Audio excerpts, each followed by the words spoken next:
Hey friends, welcome back to Acre Homestead. I have a plate of empty cinnamon rolls here. I want to bring you back to yesterday, which was Thanksgiving, where we made these cinnamon rolls. It was an experiment, and then I'm going to talk about, after we make them, whether I would make them like that again. Hint, there is no cinnamon rolls in this dish, but there are definitely things that I'm going to change. So when you come back after you see how I make it, I'll tell you what I would change next time.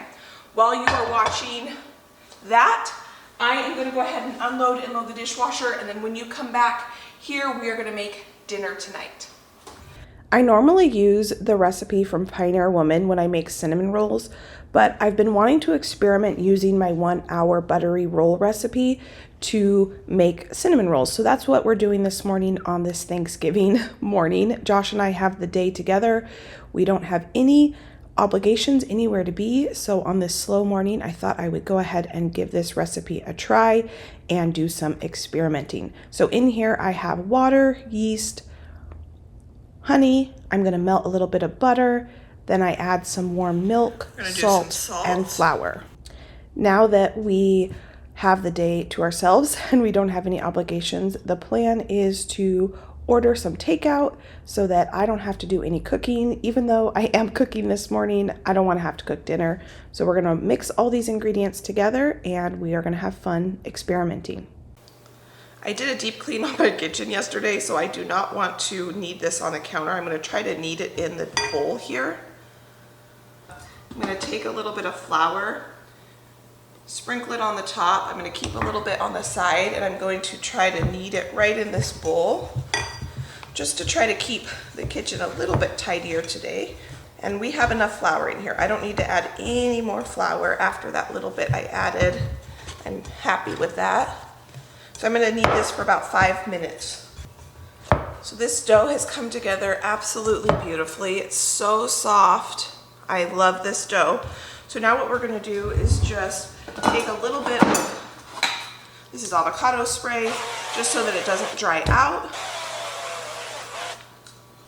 I have my oven set to the proofing setting, and I'm going to let this proof in here until it doubles in size. While our bread is proofing, I'm going to get some butter and cream cheese softening in the microwave to make our frosting. This butter I softened to fill our cinnamon rolls with, but I figured we might as well take this time to make the frosting.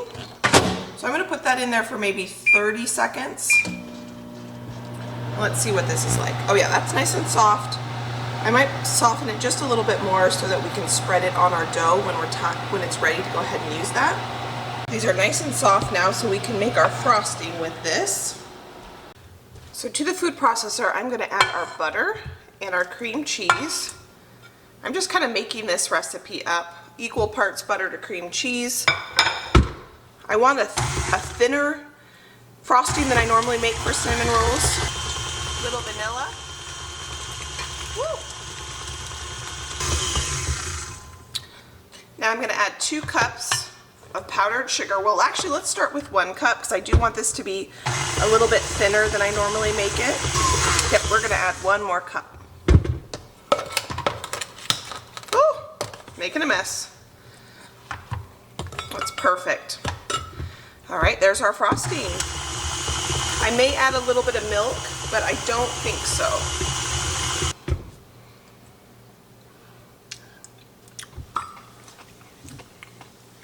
Yummy.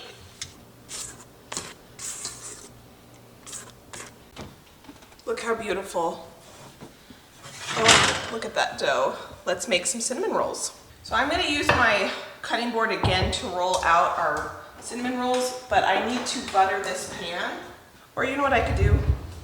I could probably just spray a little bit of avocado spray on here. And then I'm going to put some flour on my cutting board. And this is where the experiment starts, because I've never done this before with this dough.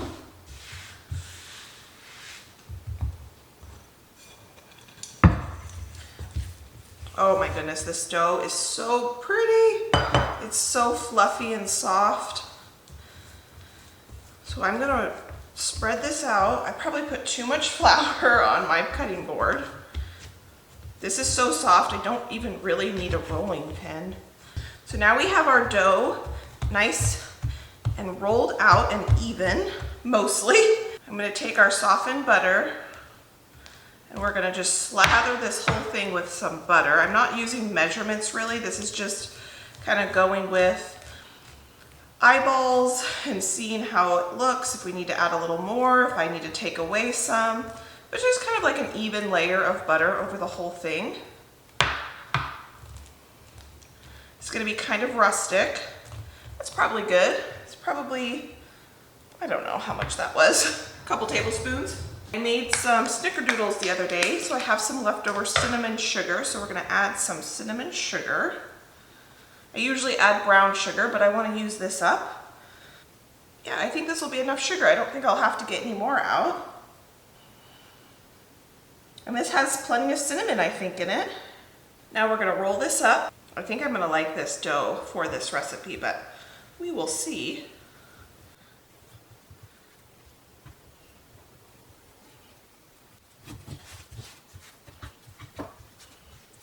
So 3, 6, 8, 12. So we're gonna try to get 12 cinnamon rolls out of this. I have always found a serrated knife works the best when making cinnamon rolls. So we need to get, let's see, half again, and then thirds. So that will get us the number of cinnamon rolls we need to fit in our pan. That's how many 1 hour dinner rolls this makes, is 12. So it should make the perfect amount of cinnamon rolls.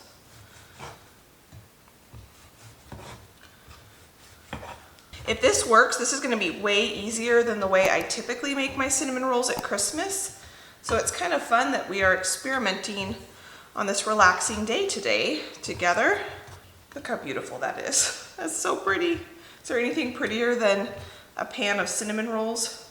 All right, I'm gonna put these back in the oven to proof. I'm gonna cover them. I am gonna go ahead and preheat my oven that I'm gonna bake them in.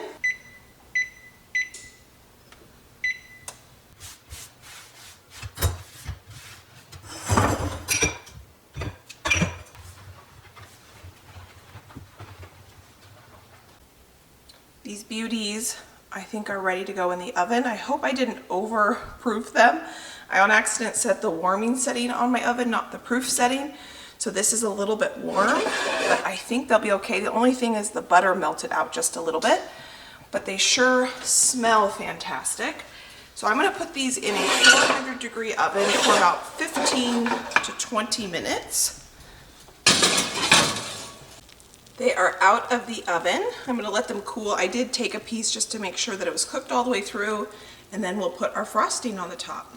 I can hear Josh rustling, so I'm gonna go ahead and put some frosting on each one of these cinnamon rolls. I'm okay if the frosting melts just a little bit.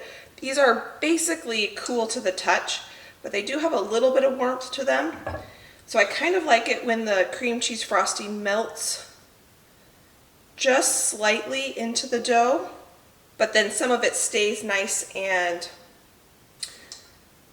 firm on the top. So I made way too much frosting, it looks like, and I even felt like I cut down the recipe. But I'm not following a recipe today, we're just having fun kind of playing in the kitchen together. All right, I'm going to now let that sit, but I'm gonna pour Josh a fresh cup of coffee, and I'll bring this to him and he can come out and enjoy a cinnamon roll. So you can clearly see that yes, we ate all of these cinnamon rolls. Well, Josh and I didn't. Yesterday on Thanksgiving, my mom stopped by, so I sent quite a few of them home to my dad for him to be able to enjoy. And then today my sister stopped by and I was able to gift her some cinnamon rolls as well. But what I would do different is we really prefer brown sugar in our cinnamon rolls instead of the white sugar. And then we also prefer, that's it actually. That's the only thing I would change. So definitely next time I make these, I'm going to use the 1 hour dinner roll recipe. That turned out really well. I normally use the Pioneer Woman cinnamon roll dough recipe, and this was a lot easier. The texture was just as good, and it was a lot easier. So I'm gonna Just make sure I use brown sugar and cinnamon. On Thanksgiving, our plan was to get Chinese takeout, which is what we did. And we have a favorite Chinese restaurant in close to where we used to live, which is quite a bit farther away than where we live now. So we thought, let's try a new restaurant that's close. So we experimented with a new Chinese restaurant yesterday on Thanksgiving, and it was not our favorite. I kept going back and forth with Josh. I wanted to make one of our favorite easy bacon pasta dishes, and I thought I was gonna make it, and then Josh's like, no, let's get Chinese takeout so you don't have to cook anything, which was so sweet of him. So we went that route, we got the Chinese takeout, and unfortunately, it was kind of a bust. It was okay, it was nice I didn't have to do dishes or cook dinner, but the actual meal itself was a little disappointing. And Josh felt really bad, and it's fine. It's good to try new places. We never know if it could be our new favorite Chinese restaurant if we hadn't tried it. And now we know we probably won't go there again. So, to redeem that dinner, we're gonna make the pasta dish that I was thinking about making yesterday tonight. This is a super easy, one of our favorites. And it's not your typical spaghetti recipe because there's bacon in it. It's a red sauce with bacon, and it's so good. So I'm excited to share it with you. It's been a long time since I've made this recipe, and I've just thought for the last couple days that it sounded really good. So once I finish getting this dishwasher unloaded and loaded, we're gonna go ahead and get started on dinner. This is one of the recipes that goes so fast that before I even unload or load the dishwasher, I want to get my water on to boil, because in the time it takes to make the pasta, our pasta sauce is going to be done. So I'm going to let this fill up, and I'm going to start loading the dishwasher.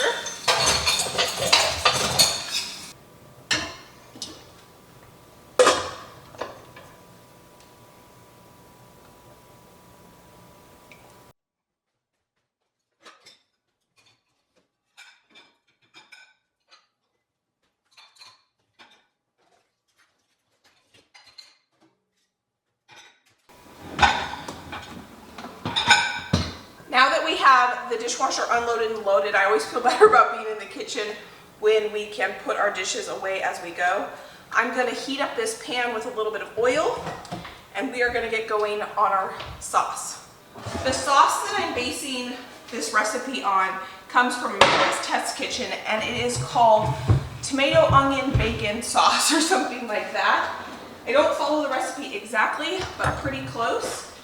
And one of the main ingredients are onions. So we need to get these chopped up first thing. This is the only real prep we have to do. Everything else is already ready for us. And I'll show you what I mean by that when we get to the sauce. So I am going to keep these onion peels for next time I make stock. I only have 1 quart left of chicken stock down in my food storage room. So we're going to be making some chicken stock coming up here pretty quick. I am going to dice these onions into pretty fine dices.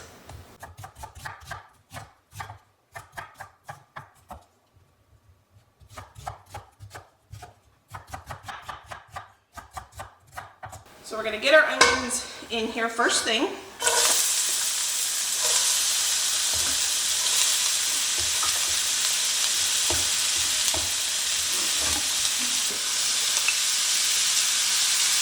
We're going to add salt to help bring out the moisture of those onions.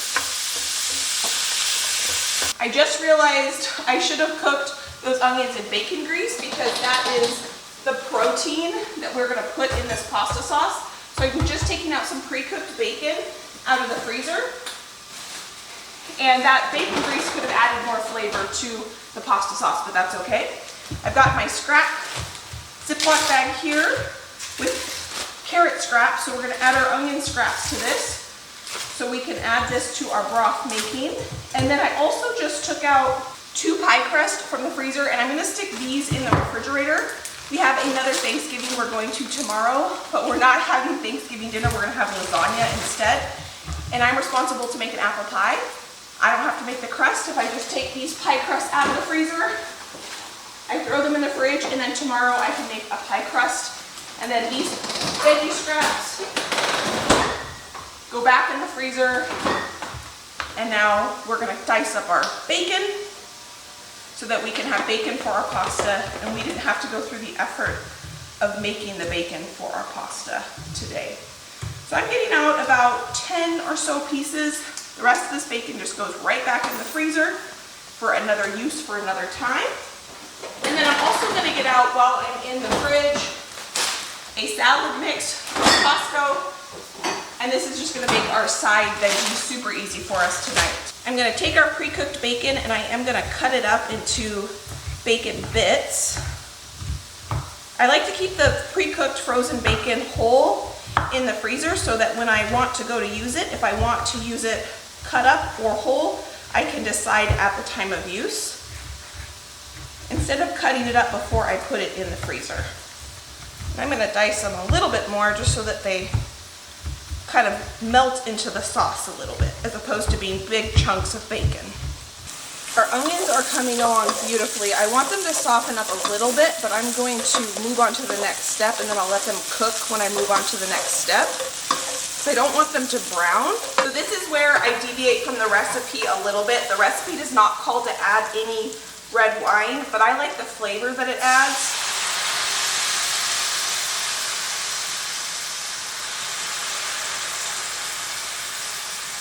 So I'm gonna pour in maybe a third of a cup, whatever was left in here. We'll let the alcohol cook out of this and let this reduce down, and this will help the onions continue to soften. So I'm gonna reduce that until that wine basically has gone to nothing. So you can see how much liquid is in here now, and then I'll show you what it looks like when it reduces. I don't know if I explained fully about the pies. We are doing Thanksgiving with Josh's dad tomorrow, and because we've all had at least 2 Thanksgiving dinners, like traditional Thanksgivings, he's gonna make lasagna. He asked if I would bring a dessert, and I said absolutely, and I don't feel like making something from scratch fully. So I took out those 2 pie crusts, so we have those 2 pie crusts, and this, I think it was probably late August or early September, we made the apple pie filling from the apples from our orchard from our last house. So I'm gonna use that apple pie filling that's in the freezer. I'm gonna roll out the dough that we made, put that apple pie filling in it, and bake it tomorrow. So we're gonna see how well that turns out tomorrow, and I'm really excited about that. Now you can see how much that wine reduced. There's basically no liquid in here. The onions are nice and soft. I could move on to the next step here, but our pasta water is boiling and I want to get our pasta cooking. So I'm going to add 1 pound of whole wheat pasta to our cooking water. This is spaghetti. But you could use any kind of pasta you want in this. So we're going to let our pasta cook, and while that cooks, we're going to finish up this sauce. We're almost done with it. It's so easy. We're going to add a couple tablespoons of tomato paste, and we're going to let that cook and brown up a little bit. One way to really increase and intensify the flavor of a dish is to brown your tomato paste. Anytime you use tomato paste in a recipe, brown it, especially in one like this where I'm not cooking the bacon in this pan and getting that Maillard reaction, that browning action. You want to increase that flavor by getting that Maillard reaction on your tomato paste. So that's what I'm doing here. I've about doubled the color. I've deepened the color by about twice. Now I'm going to take a little bit of our confit garlic. This is the garlic that we roasted together in a bunch of oil. And I put this jar in the freezer and it took about a half an hour to thaw, super quick. So we're going to put this roasted garlic in our pan and I'm going to smash this down. If you don't have this for this recipe, it's no big deal. Go ahead and just dice up some garlic or use some pre-chopped garlic or garlic powder, whatever you have on hand. But I wanted that little extra roasted garlic flavor. You can see the stickiness on this pan. That's exactly what we want. We want that browning. I let this pan get a little too hot there, so I turned it off for just a second while I deglazed it. Our bacon. and our tomato onion base, along with some homegrown, home dehydrated basil, quite a bit of that. That's not in the recipe, but you can't go wrong with basil, so we're gonna add it. I just added a couple tablespoons of water to this jar. I'm gonna shake that just to get all the goodness out of it. Put that in there. We're gonna add some pepper.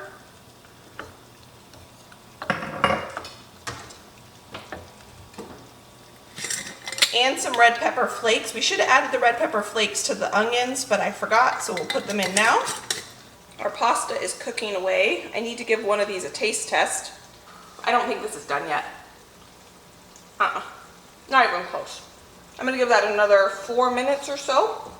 Our pasta sauce is almost done. There is one more ingredient we are gonna add to this, but I wanna taste this part first to make sure we're on the right track. Oh my gosh. So good. So good. But I am gonna add a little bit more salt, just a pinch, and then I need to taste this again. Oh my goodness. I haven't had this in so long and it is so good, and we still have to add the best ingredient yet.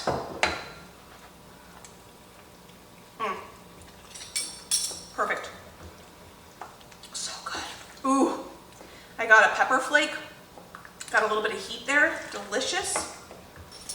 While the pasta is finishing cooking, we might as well go ahead and get our side put together. This is a Mediterranean salad mix that I got at Costco. Because it's just Josh and I'm only gonna make half of it. And then I'll make the other half a different night. So I'll add half the feta cheese, one of the dressing packets, maybe just 3/4 of it, and then I can add more if I need to. And half of the crunchy bits. Goodies back in the bag, and we can enjoy this on another night. I do make the majority of our food homemade from scratch, but do I make everything homemade from scratch? No. I find it to be a fun challenge to expand my cooking abilities, my skills, but I do take convenience sometimes when it's necessary, and tonight it was necessary. So we are going to enjoy this yummy salad courtesy of Costco. All right, that smells good. I think our pasta is done. When you're making a quick pasta sauce like this, whew, that's hot. It is good to save some of the pasta water sometimes. I'm not going to do that today because if I want my pasta sauce to be a little bit creamier, I'm going to add some cream as opposed to adding the pasta water. But adding pasta water can help emulsify your pasta sauce because it has the starch from the pasta in it. This is what our sauce is looking like before we add our pasta. It's absolutely beautiful, nice and thick. There is a little bit of a funny thing you're supposed to do when making this pasta that I had never seen on any recipe before this pasta, is you're supposed to take a little bit of bacon grease, which I have in the fridge. The heat, as soon as it touched that bacon grease, oh my goodness, it smells so good. And you don't want to overcook your pasta. This probably, if you wanted it perfectly cooked, would have cooked for another 2 minutes or so, but we're gonna finish the cooking process in our pasta sauce. The last ingredient, if we don't end up adding cream to this is freeze-dried Parmesan. I'm probably gonna add 3/4 of a cup to that. This is the only recipe I've ever seen where you're supposed to add some grease and the cheese to the noodles, and it turns out beautiful every time. So I do follow this step of the recipe. I may not be following the recipe to a T, but this is something I always do when I make this recipe. And I'm gonna let that cheese melt all over this pasta. and mix in with the bacon grease. Oh, friends, if you could smell this. Parmesan and bacon, tomato and garlic, onion and red pepper. I don't think there's many things that are much better than that combination. We're gonna add our pasta to our sauce. I always like to mix the sauce and the pasta together. That way I can get a good taste for if it needs any seasoning adjustments. And I can see if I need to thin or thicken out the sauce. I'm gonna turn the stove off. The residual heat will finish cooking the pasta. I'm gonna try to do this without making my stove a complete mess. So that is looking perfect. So let's give this a taste test and see where we're at.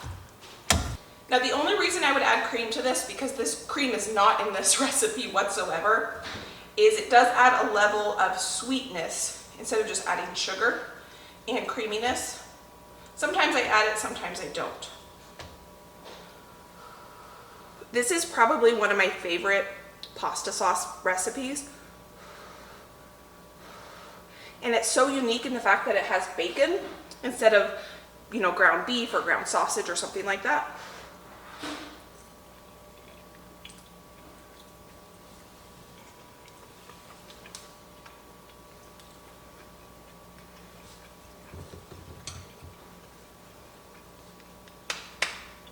I can't help myself. I am going to add maybe 1/4 cup of cream to balance that out, because there's a little bit of acidity from the tomatoes, and I think that's going to just bring it right over the top. So we're going to mix that cream in. I'm going to let the noodles cook for just a minute or two longer in this sauce. I turn the heat back on because they do have a little bit of al dente to them, and we do like our pasta on the soft side, but that's preference. Oh my goodness, I'm so excited to eat this. It's been way too long. And like I said, you basically have the pasta sauce done in the time it takes you to cook the pasta. I mean, that is so easy, so easy. I'm going in for taste test number 2.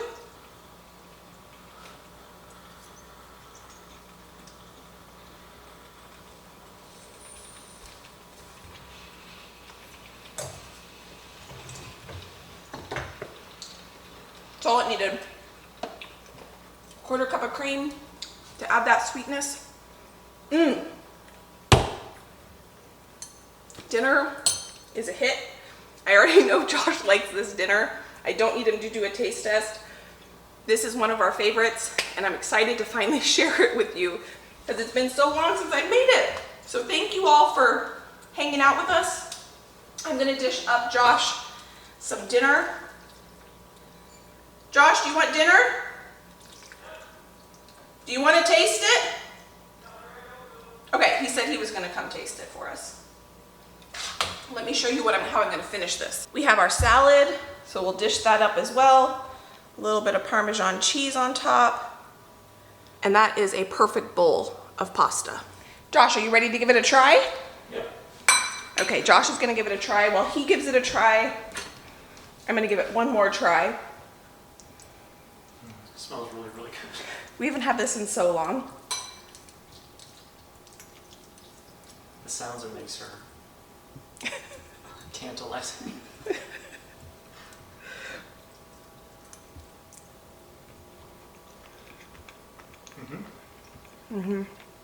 Yeah, that's really good.